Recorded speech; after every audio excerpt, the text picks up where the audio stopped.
फिर हम दूर होके खड़े रहे, देखे तो पूरा गांव सभी ने जला दिए, कुछ भी नहीं बचा। फिर हम डर के मारे जंगल में चले गए। 4 बजे आके देखे, हमारा भाई को ढूंढे, 2 आदमी आए थे, हम कहाँ लाश पड़ा है ना क्या है, हमको कुछ नहीं मिला. ദിവസങ്ങൾക്കു ശേഷവും ദൂരെ പഠിക്കുന്ന 2 മക്കളെയും പട്ടാളത്തിലുള്ള മറ്റൊരു സഹോദരൻ മോത്തിലാൽ പ്രധാനിനെയും വിവരമറിയിക്കാൻ രവീന്ദ്രനാഥ പ്രധാനിന് കഴിഞ്ഞിരുന്നില്ല. പട്ടാളത്തിൽ സേവനമനുഷ്ഠിക്കുമ്പോൾ ഭാരതമാതാ കീ ജയ് എന്ന മുദ്രാവാക്യം വിളിച്ചാണ് രവീന്ദ്രനാഥ പ്രധാൻ അതിർത്തിയിൽ കാവലിരുന്നത്. ഇന്ന് അതേ മുദ്രാവാക്യം വിളിച്ചു വന്നവർ തൻ്റെ ജീവിത സമ്പാദ്യങ്ങളെല്ലാം നശിപ്പിച്ചപ്പോൾ, വികലാംഗനായ സഹോദരനെ ജീവനോടെ കത്തിച്ചപ്പോൾ അത് വിശ്വസിക്കാൻ ഈ വിമുക്തഭടന് കഴിയുന്നില്ല. നടുക്കം വിട്ടുമാറാത്ത ആ മുഖത്ത് നോക്കി ആശ്വാസവാക്കുകൾ പോലും പറയാൻ ഞങ്ങൾക്ക് ധൈര്യമുണ്ടായില്ല. മതവൈരത്താൽ കത്തുന്ന ഒറീസയുടെ മതസൗഹാർദ്ദത്തിൻ്റെതായ പ്രസന്ന മുഖമാണ് ഭുവനേശ്വറിനടുത്തുള്ള ജട്നി ഗ്രാമം. അതുകൊണ്ടുതന്നെ ജട്നി സന്ദർശിക്കാൻ ഞങ്ങൾ തീരുമാനിച്ചു. ജട്നിയിലെ കത്തോലിക്ക പള്ളിയിൽ നിരവധി അന്യമതസ്ഥർ പ്രാർത്ഥിക്കാനെത്താറുണ്ട്. ഹൈന്ദവരായ ജനി പട്നായിക്, ശിബാനി പ്രധാൻ, റീന പ്രധാൻ എന്നിവരാണ് പള്ളിയിലെയും പുരോഹിത ഭവനത്തിലെയും ജോലികൾ ചെയ്യുന്നത്. ठेकुआ एमती दौचु चर्च रे सब सजाऊचु आती आमर किसी बारी एमती देखु. പരസ്പര ബഹുമാനത്തോടെയാണ് ജട്നിയിൽ എല്ലാ മതവിശ്വാസികളും കഴിയുന്നതെന്ന് പള്ളി വികാരിയായ പാലാ സ്വദേശി ഫാദർ മാത്യു കല്ലറങ്ങാട്ട് പറഞ്ഞു. ക്രിസ്തുരാജൻ്റെ പെരുന്നാൾ ഈ അവസാനത്തെ ഞായറാഴ്ച, നവംബർ അവസാനത്തെ ഞായറാഴ്ച, ആ സമയത്ത് ഇവരെല്ലാവരും, കാരണം എതിരെ പോയി ഇങ്ങനെ വട്ടം കറങ്ങി വരികയാണ്, ഇവരെല്ലാവരും വളരെ ആയിട്ട് അറ്റൻഡ് ചെയ്യുന്ന പരിപാടിയാണ്. സാധാരണ ഞാൻ ഇവിടെ വന്ന് ചെന്ന് ആ ഗേറ്റ് തുറക്കുന്ന അവസരത്തിലാണ് അമ്പലത്തിലെ പണ്ട പോകുന്നത്. ഞങ്ങൾ കണി കാണുന്നത് ഞങ്ങൾ രണ്ടുപേരും അവർ തങ്ങളിലാണ് കണി കാണുന്നത്. അപ്പോൾ അത് ഈ ആ സെഷനാണെങ്കിലും അമ്പലത്തിന് മുമ്പിൽ കൂടിയാണ് പോകുന്ന അവസരത്തിൽ അവരെല്ലാവരും വന്ന ആ വഴിയില്ല അവിടെ വന്ന് വളരെ റെസ്പെക്റ്റ്ഫുള്ളായിട്ട് നിൽക്കുന്നതാണ്. എന്നാൽ ഇത്തവണ പശ്ചിമ ഒറീസയിൽ കലാപമുണ്ടായപ്പോൾ ജട്നിയിലും പ്രശ്നമുണ്ടാക്കാനുള്ള ബോധപൂർവമായ ശ്രമങ്ങൾ നടന്നു. ഇവിടെ പൊതുവേ ഒന്നും ഞാൻ പ്രതീക്ഷിച്ചിരുന്നില്ല, പക്ഷേ ഈ പ്രാവശ്യം വന്നിരുന്നു. എൻ്റെ കണക്കൂട്ടിൽ ഇത് പുറത്തുനിന്ന് ആൾക്കാരെ കൊണ്ടുവന്നതാണ്. പുറത്തുനിന്ന് ആളുകളെ ഇറക്കി ജട്നിയിൽ വർഗീയ കലാപമുണ്ടാക്കാനായിരുന്നു സംഘപരിവാറിൻ്റെ ശ്രമം.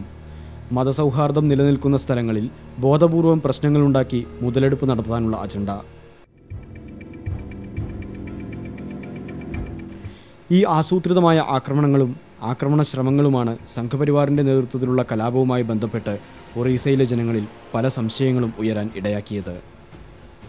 സ്വാമി ലക്ഷ്മണാനന്ദയുടെ കൊലപാതകത്തെ തുടർന്ന് ഒരു പ്രദേശത്ത് പെട്ടെന്ന് പൊട്ടിപ്പുറപ്പെട്ട ആക്രമണമല്ല ഇതെന്ന് ഒറീസയിലൂടെ സഞ്ചരിച്ച ആർക്കും വേഗത്തിൽ ബോധ്യമാവും.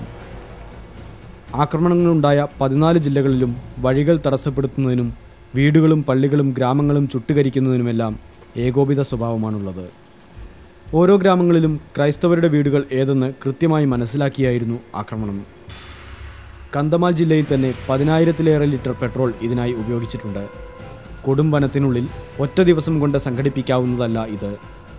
എന്നാൽ സ്വാമിയുടെ കൊലപാതകം നടന്നതിന് അടുത്ത ദിവസം തന്നെ സംഘപരിവാർ ക്രൈസ്തവർക്കു നേരെ ആക്രമണം ആരംഭിക്കുകയും ചെയ്തു. ഇക്കാര്യങ്ങൾ വിലയിരുത്തിയതിനെ തുടർന്ന് ലക്ഷ്മണാനന്ദ സ്വാമി വധത്തിനു പിന്നിലും സംഘപരിവാർ തന്നെയാണെന്ന സംശയവും നാട്ടുകാരിൽ ഉയർന്നു. ഗോധ്ര മാതൃകയിൽ മറ്റൊരു ആസൂത്രിത വംശഹത്യാശ്രമത്തെക്കുറിച്ചുള്ള ആരോപണങ്ങൾ ശക്തമായി. CPI ദേശീയ എക്സിക്യൂട്ടീവ് അംഗം Ramakrishna Pandey. It is a pre-planned attempt of the Sangha Parivar. So we doubt, even these common people have that apprehension that there may be involvement of the Sangha Parivar in the murder of Swamijis also. That is why we are demanding, without CBI inquiry, it is very difficult to find out the culprit.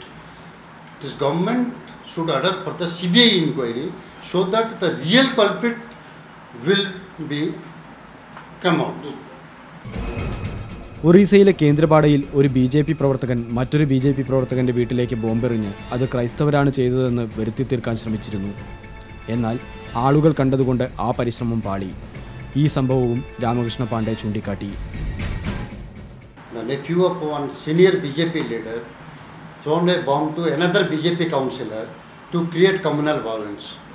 So after that incident, the common people of this state, they are thinking there may be some involvement of Sangha Parivara.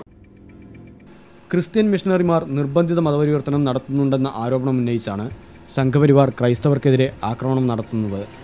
എന്നാൽ കണക്കുകൾ പറയുന്നത് മറ്റൊരു കഥയാണ്. ജനസംഖ്യാ വർധനവിന് ആനുപാതികമായി വളരാത്ത ജനവിഭാഗമാണ് ക്രൈസ്തവർ. 1976 ജനസംഖ്യയുടെ 2.6% ക്രൈസ്തവർ ഇന്ത്യയിലുണ്ടായിരുന്നുവെങ്കിൽ ഇപ്പോഴുള്ളത് 2.31%. സംഘപരിവാർ ആരോപിക്കുന്നത് പോലെ വ്യാപകമായി ശക്തവും നിർബന്ധിതവുമായ മതപരിവർത്തനം നടക്കുന്നുവെങ്കിൽ അങ്ങനെ പരിവർത്തനം ചെയ്യപ്പെടുന്നവരെല്ലാം എവിടെയാണ്? വിചിത്രവാദങ്ങൾ ഉന്നയിച്ച് വംശഹത്യ അരങ്ങേറുമ്പോൾ അതിനെ ചെറുക്കേണ്ട രാഷ്ട്രീയ പ്രസ്ഥാനങ്ങളുടെ സമീപനവും ശ്രദ്ധേയമാണ്. ഒറീസയിലെ സർക്കാരിൻ്റെ കുറ്റകരമായ നിസ്സംഗത അക്രമികൾക്ക് സഹായമാവുന്ന കാഴ്ച കലാപം നടന്ന എല്ലാ പ്രദേശങ്ങളിലും ദൃശ്യമായിരുന്നു. 8 ദിവസത്തിനു ശേഷമാണ് മുഖ്യമന്ത്രി നവീൻ പട്നായിക് ചില ദുരിതാശ്വാസ ക്യാമ്പുകളെങ്കിലും സന്ദർശിച്ചത്. ഇതിനെ എതിർക്കേണ്ട പല രാഷ്ട്രീയ പാർട്ടികളും അധികൃതർക്ക് അനുകൂലമായി മൗനവ്രതം ആചരിച്ചു. ചെറിയ ചില പ്രതിഷേധ പരിപാടികൾ മാത്രമാണ് ഭുവനേശ്വറിൽ നടന്നത്. നിർണായക സ്വാധീനമുള്ള മതേതര കക്ഷികളെന്ന് അവകാശപ്പെടുന്നവർ ഈ സംഭവത്തെ ഒരു രാഷ്ട്രീയ പ്രശ്നമായി ഉയർത്തിക്കൊണ്ടുവരാനോ പ്രതിരോധം തീർക്കാനോ ശ്രമിച്ചില്ല. രാഷ്ട്രീയ പാർട്ടികളുടെ സമീപനത്തെക്കുറിച്ച് ഭുവനേശ്വർ ആർച്ച് ബിഷപ്പ് റാഫേൽ ചീനാഥ്: അവരൊക്കെ ഹിന്ദുക്കളല്ലേ, അവരെല്ലാവരും ഹിന്ദുക്കളാണ്. അപ്പോൾ ക്രിസ്ത്യൻസ് വളർന്നു വരുന്നതിൽ ഒരുപക്ഷെ അവർക്ക് വലിയ താല്പര്യം കണ്ടൊന്നും വരില്ല. പിന്നെ കോൺഗ്രസിനും 1% വോട്ട് പോയാലും അവർക്ക് നഷ്ടമൊന്നും വരാൻ പോകുന്നില്ല. രാഷ്ട്രീയ രംഗത്തു നിന്ന് ശരിയായ ഇടപെടൽ ഉണ്ടായില്ലെന്ന് ബിഷപ്പ് ഹൗസിൽ വിദ്യാഭ്യാസ സ്ഥാപനങ്ങളുടെ ചുമതല വഹിക്കുന്ന ഫാദർ ജോസഫ് കളത്തിൽ പറഞ്ഞു. ഒറീസ അഡ്മിനിസ്ട്രേഷൻ കംപ്ലീറ്റും ഫെയിലായി. BJDയും BJPയും കൂട്ടുകക്ഷിയാണ്.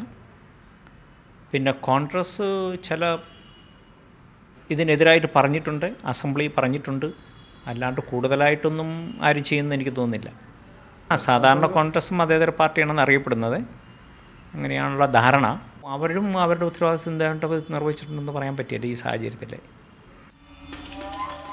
നിശബ്ദരായിരിക്കാൻ നിങ്ങൾക്ക് എന്തവകാശം എന്ന ചോദ്യം ഒറീസ ഉയർത്തുന്നു. അരാഷ്ട്രീയതയാണ് ഫാസിസത്തിന് വളരാനുള്ള വളക്കൂറുള്ള മണ്ണെന്ന് ചരിത്രം പലവട്ടം പ്രഖ്യാപിച്ചിട്ടുണ്ട്. ഒരിക്കൽ കൂടി പ്രഖ്യാപിക്കുന്നു ഒറീസയിലൂടെ. ഒറീസയിലെ വിലാപങ്ങൾ നിലയ്ക്കുന്നില്ല. ദുരിതാശ്വാസ ക്യാമ്പുകളിൽ കഴിയുന്നവർക്ക് വിശപ്പടക്കാൻ ഭക്ഷണം നൽകുന്നത് പോലും തടസ്സപ്പെടുത്തുന്നു. വീണ്ടും വീണ്ടും വീടുകൾ ആക്രമിക്കപ്പെടുന്നു. എല്ലാം നഷ്ടപ്പെട്ടവന് മുന്നിൽ ഇന്ത്യൻ ഭരണഘടനയിലെ വാക്കുകൾ തിളങ്ങുന്നു: പരമാധികാരം, സ്ഥിതിസമത്വം, മതേതരത്വം, ജനാധിപത്യം.